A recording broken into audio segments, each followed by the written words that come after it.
The story of this guitar is quite sad. It was a very unloved, unwanted instrument.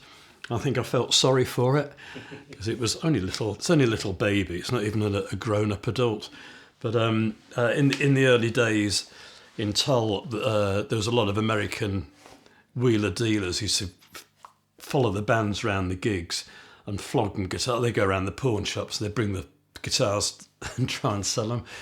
And I mean, there's some good things to be bought and some dubious things. But one of the guys had this in the back of his car, and obviously he just thought, no, I don't need this. This isn't going to do me any good. Have you got any more Les Pauls? And he said, well, look, it's got a broken neck. It's had a repair. You can have it for $17. And I just thought, oh, go on then. But it's quite.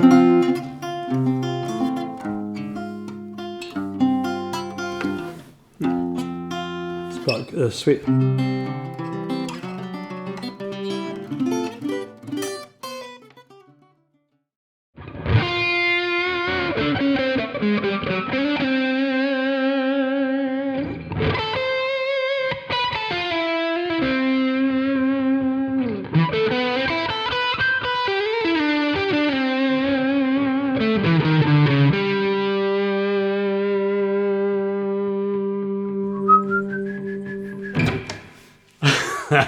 Wonderful sustain. It's just ridiculous. It is. And it was never meant to do that. No. It wasn't built for that. No. Why is it doing it?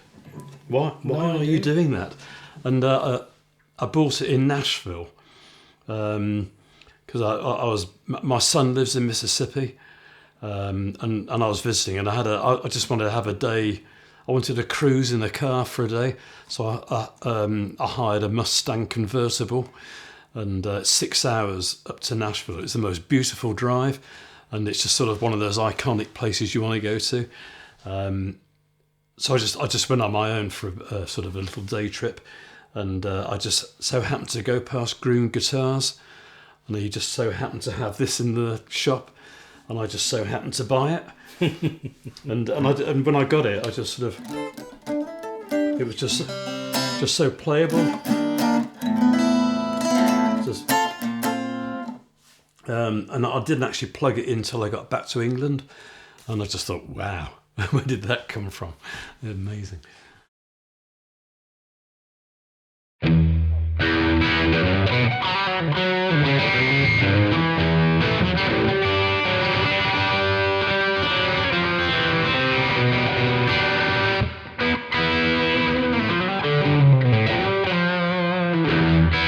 Yeah, there's sort of different sound tellers. And I've had a few. I've had a broadcaster. I've had sort of various vintage Telecasters, but this one's a good one. And I don't know why it is. I think just some, adjacent models, adjacent numbers, years just sound different. But my wife's from Mississippi, so we go there once a year. I met her in Mississippi, but there's one guitar shop in Jackson, Mississippi, that the guy, sort of an old hippie who owns the shop, who I became friends with, and he has a little sort of room in the back with his vintage collection in there, Right. And there's maybe 10, 20 instruments, which are they're okay, and as I was chatting with him, he says, if there's something you really want, let me know. And I said, well, I'm looking for a really nice telly. So he took me back to his house, which is on this huge reservoir. It's like, snakes and alligators crawling around. It's like real bayou stuff. And he literally, his house was heaving with guitar cases. Every cupboard was full of them. And he pulled this guitar out. So traditionally, every time I go back to Mississippi, I buy a guitar. And they're all really, really good ones.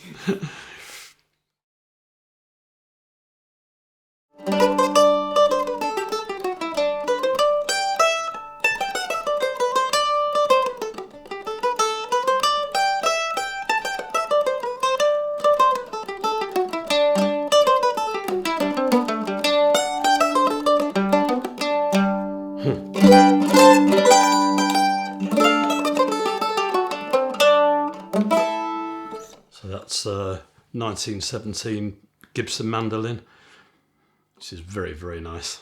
Well, traditionally, when I was in Tull, Dave Pegg used to play mandolin, and I hated them because my fingers were too fat to play them.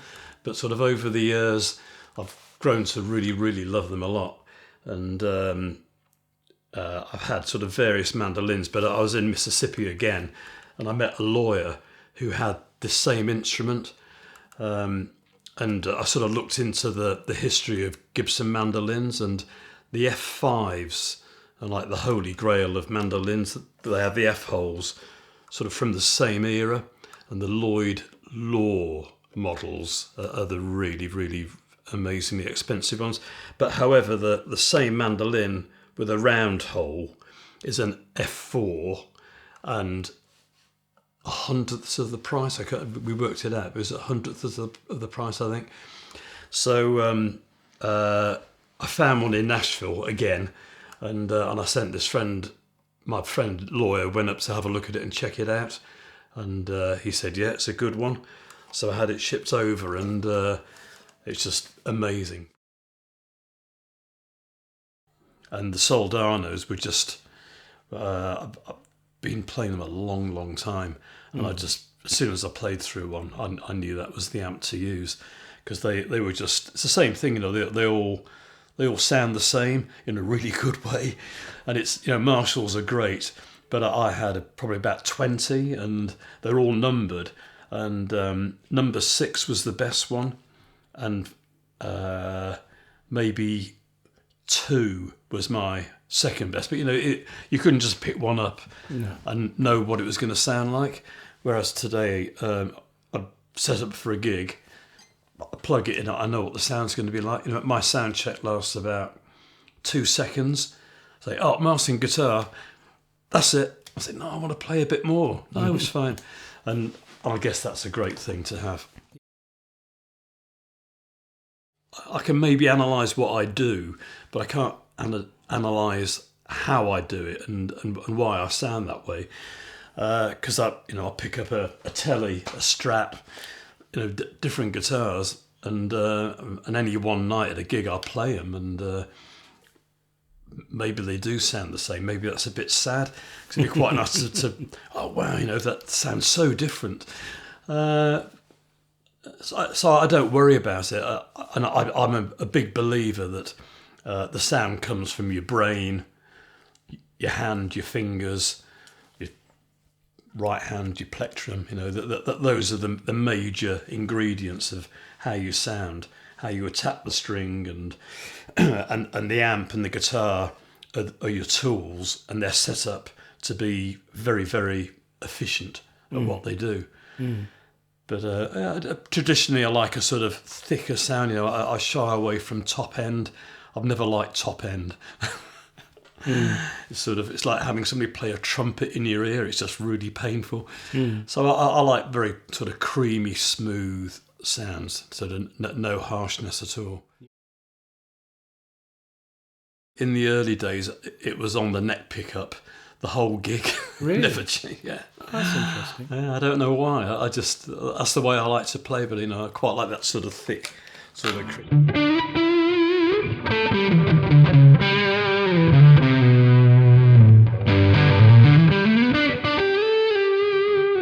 Quite like sort of thickness to it. Yeah. And the practicality in a gig is can people hear you play, and because the sound on its own presumably is going to be okay if you know what you're doing.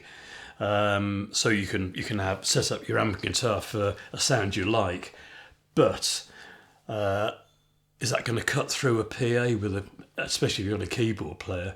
You've got to avoid those frequencies, and so at the end of the day, it's not really good enough how you like your sound. It's how the sound likes you, the sound out front. Because if people can't hear you, or it becomes jumbled, then it's a waste of time. It's exactly how it came out of the box, which is really nice. I like working with people who like what they're doing, and certainly PRS and Soldano. I think it happens a lot more these days. that they know what they're doing, and they want feedback from the musicians, that they like to know that how their products are working and how they can improve them. So I think it's a really healthy way to be. And I hate having anything that is a commitment. So a foot pedal is a commitment. So if you got a wah-wah pedal and you play wah-wah on a song, you're going to have that wah-wah pedal for the next zillion years, and I don't want it. So traditionally, I go straight in the amp, and I use a tiny little bit of reverb on the send and return, little peak of verb, sort of £50 unit. But after all my experience and know-how, I made the mistake of doing a track with a wah-wah pedal and a bass pedal. Right. So that one track means I've got to go through a pedal board for the rest of the gig. It's really annoying. I've got to find a way around it. Yeah, a tiny bit of bass, tiny bit of mids, tiny bit of top end. I just think any of those, if there's too much of it, it just takes over the sound. It just gets harsh. It's just too much. I think inherently the amp does what you want it to do without any of that at all. And I don't like a lot of drive, because I like to feel that the drive comes from your right hand and how hard you hit the strings. And that means you don't have to keep swapping channels. So I used to use clean, crunch and overdrive, 3 channels. And now I don't use clean at all, because, basically if you can, this is probably not going to work, but so you've got